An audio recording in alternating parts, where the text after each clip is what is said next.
The elderly woman collapsed on the concrete, her trembling hands shielding her weary body. The bikers laughed with satisfaction, treating the act like cheap entertainment. No one intervened. Only cold indifference surrounded her, but they had no idea. Just 60 minutes later, Special Forces vehicles would tear through that silence. Marianne Hansen adjusted her worn veteran's pin as she pulled her 1970 Chevrolet pickup into the gas station. The July heat shimmered off the cracked asphalt. At 72, Mari moved slowly, not from fear, but from wounds earned decades ago in field hospitals whose locations remain classified. The truck, like Mari, had seen better days.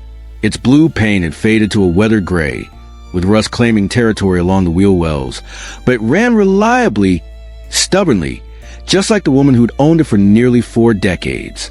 Mari eased herself from the driver's seat, her left knee, damaged during a hasty medical evacuation in 71, protested with each step. She reached for her wallet, removed her veteran's discount card, and limped toward the station's convenience store. Near the air pump, 5 members of the local Veterans Motorcycle Club lounged against their gleaming motorcycles. Middle-aged men with leather vests emblazoned with military-style patches, though few had actually served. They watched Mari with restless eyes, seeking entertainment. "Check out Grandma's rust bucket." One called out, "Probably stole it from a nursing home parking lot." Mari ignored the comment, keeping her eyes forward as she'd done under far more dangerous provocations in field hospitals.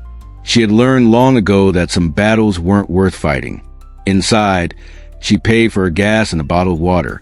The young cashier barely looked up from her phone. Mari didn't mind.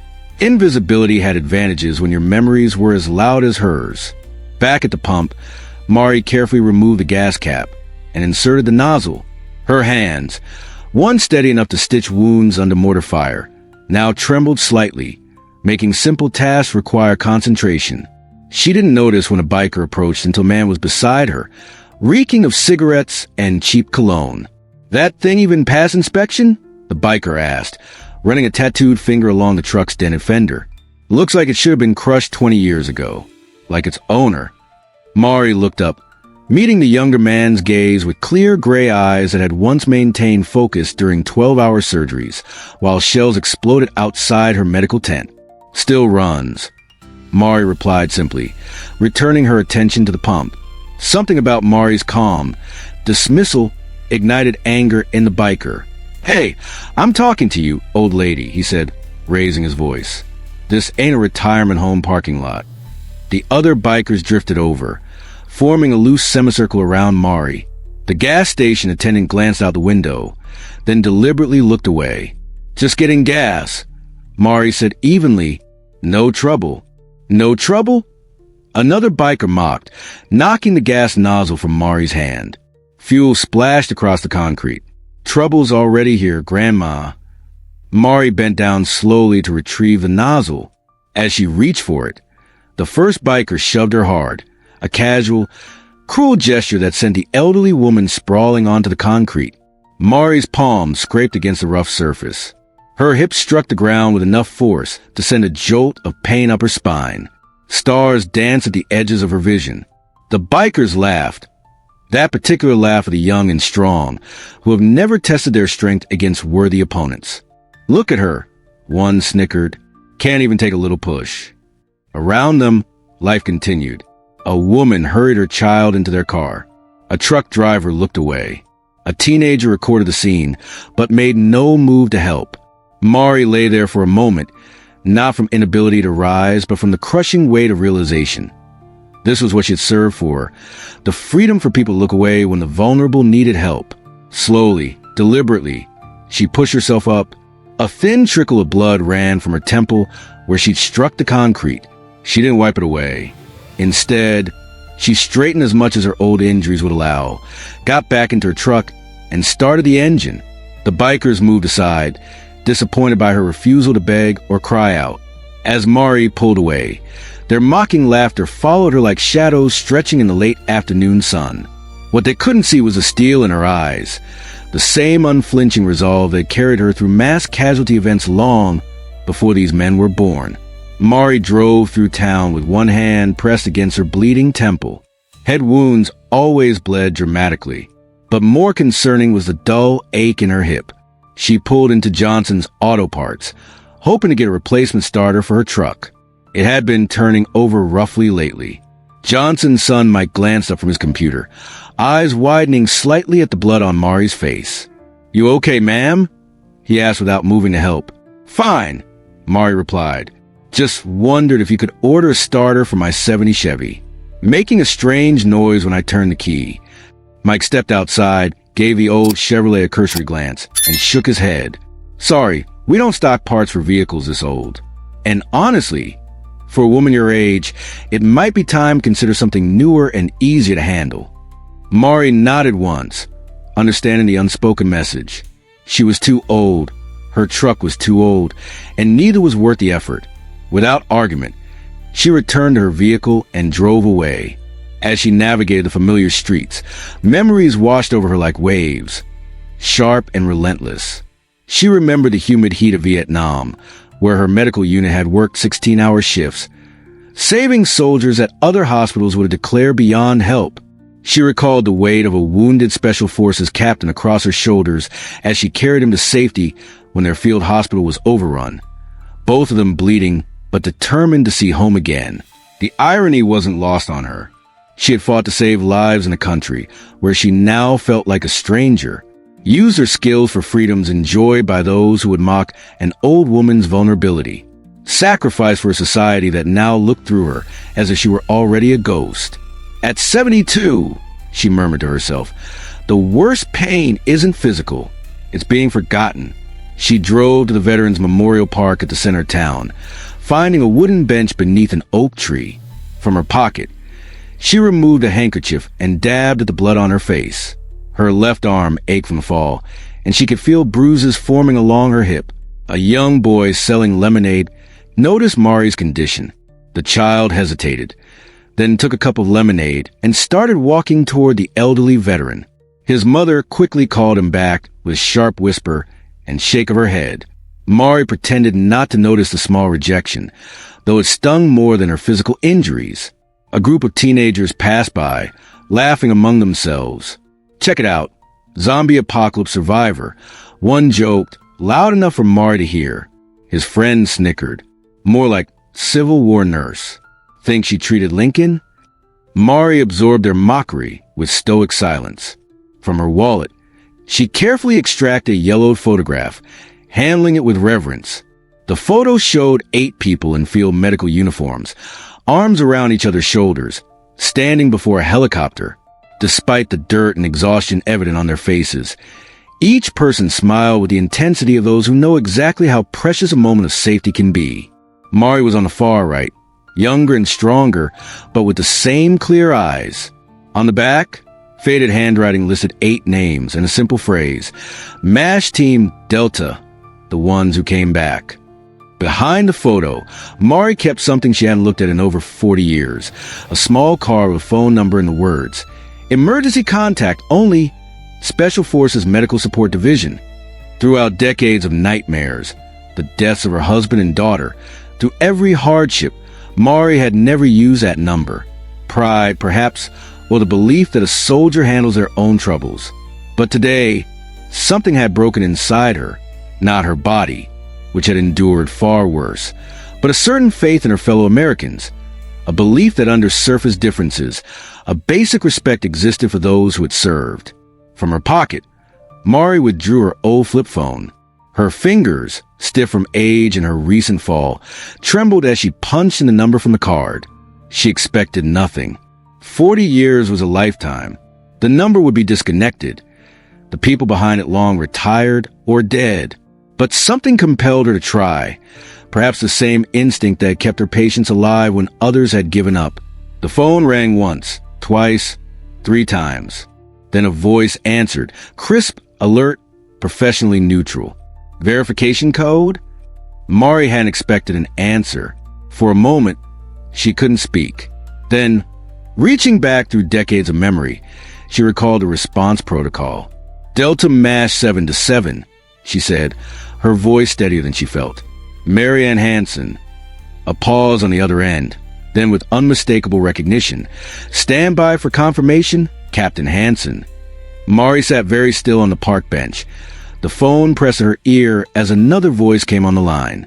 Older, authoritative, with the unmistakable tone of command. "Mari Hansen, it's been a long time." "Too long, Colonel," Mari replied, suddenly transported back to another life. "What's your situation, Captain?" Mari took a deep breath. "I need the team, sir." No questions followed. No request for explanations. Only 3 words that made something long dormant within Mari's chest unfurl like a flag catching the wind. Help is coming. 200 miles away at the Veterans of Special Forces Association headquarters, Colonel James Richardson, 78 and retired for 20 years, activated a protocol that hadn't been used in over a decade. Delta Mash Emergency Assembly. He announced over secure line. Captain Marianne Hansen has made contact. Within minutes, phones rang in 6 different locations across 3 states. Men and women in their 60s and 70s received the call. None asked questions. None made excuses. They simply acknowledged and acted. In a suburban home in Pennsylvania, retired Major Sarah Reeves opened a cabinet that her grandchildren had never seen unlocked. Inside was her old medical kit, still maintained, still ready. In a Virginia fishing cabin, former Captain Michael Jenkins abandoned his afternoon plans without explanation to his puzzled fishing buddies. From different directions, different lives, they converged, drawn by a bond forged in fire decades ago. Meanwhile, in the park, Mari remained on her bench. The bleeding from her temple had stopped, but exhaustion from the day's events weighed heavily on her. Her eyes drifted closed occasionally, not in sleep, but in the half-alert rest that combat medical personnel never fully unlearn. The bikers from the gas station had, by coincidence, chosen the park as their next destination. They roared in on their motorcycles, disrupting the peace with deliberate noise, performing stunts near the playground that sent mothers hurrying their children away. They hadn't noticed Mari yet. She made no effort to hide, nor did she draw attention to herself. She simply waited, a skill she had mastered in field hospitals far from home. The first black SUV arrived 48 minutes after Mari's call. It entered the park with deliberate speed, its government plates and medical corps emblem, the only indications it wasn't a typical family vehicle. 3 minutes later, a second SUV arrived from the opposite direction, then a third, a fourth, a fifth. They positioned themselves in a perfect perimeter around the park's central area, cutting off easy exit routes. It was a containment pattern Mari recognized immediately. She had helped develop it during mass casualty operations in Southeast Asia. The bikers noticed the vehicles with mild curiosity at first, until the doors opened simultaneously with synchronized precision that only comes from years of coordinated operations. From each vehicle emerged men and women who defied easy categorization. They weren't young, but they moved with purpose and confidence that belied their gray hair. Each wore a simple black t-shirt bearing the Medical Corps insignia alongside Special Forces patches. Without speaking to each other, they converged on Mari's position. The park fell strangely silent. Colonel Richardson reached Mari first. Though decades had passed since they'd served together, he dropped to one knee before his former combat nurse, a gesture of respect that spoke volumes. "Captain Hansen," he said, his voice carrying clearly across the now silent park. "Delta medical team reporting as requested." Mari's stoic expression cracked slightly, a shimmer of emotion in her gray eyes. "You didn't all have to come." "All of us or none of us," replied Sarah Reeves. That was always the rule. Michael Jenkins immediately began examining Mari's injuries. "Who did this?" he asked quietly, the calm question carrying an undertone that made bystanders step back involuntarily. Mari gestured slightly toward the bikers, who now stood frozen, sensing the shift in atmosphere. Colonel Richardson rose and turned toward them. His posture remained relaxed, but something in his eyes made the leader of the bikers swallow hard.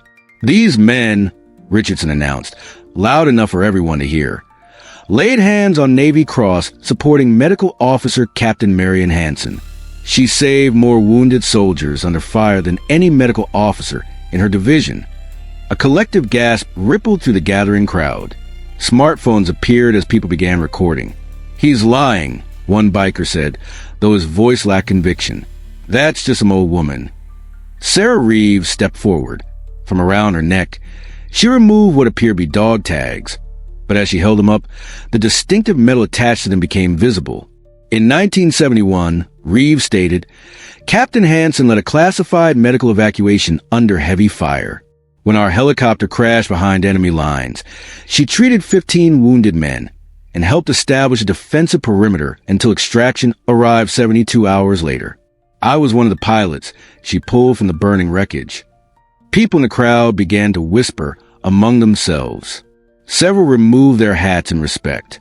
8 men and 2 women came home to their families because of her. Reeves continued, "I was one of them." The biker's bravado crumbled visibly. One took a step back. Another dropped his gaze to the ground. Michael Jenkins helped Mari to her feet. Despite her age and the day's ordeal, Mari stood straight, the military baron returning to her posture as if the years had fallen away. "We don't want trouble," the lead biker stammered, suddenly aware of the numerous witnesses recording the scene. "But you were happy to cause it," Colonel Richardson replied, his voice level but carrying an unmistakable edge. "You were willing to hurt an elderly woman for your amusement." By now, local news had caught wind of what was happening. A reporter and cameraman pushed through the growing crowd. Police vehicles pulled up alongside the SUVs. One of the bikers, younger than the others, broke ranks and approached Mari directly. His face had drained of color. "Ma'am," he said, voice cracking, "my sister served as a medic in Afghanistan. If she were alive to see what I did today..." He couldn't finish the sentence. Mari studied the young man's face for a long moment. "Then honor her by becoming someone she would be proud of," she said finally. From the last SUV, a uniformed military officer emerged carrying a polished wooden case. He approached Mari with formal precision and opened it to reveal a replacement Navy Cross medal. "Your original was destroyed in the hospital fire of 1992, the officer explained. "The Department of Defense recently authorized this replacement. We've been trying to locate you, ma'am." Mari stared at the medal and felt the weight of memory press against her chest. Her team surrounded her now, just as they had in that jungle clearing decades ago. "I never did it for the recognition," Mari said quietly. "We know," Colonel Richardson replied. "That's exactly why you deserved it."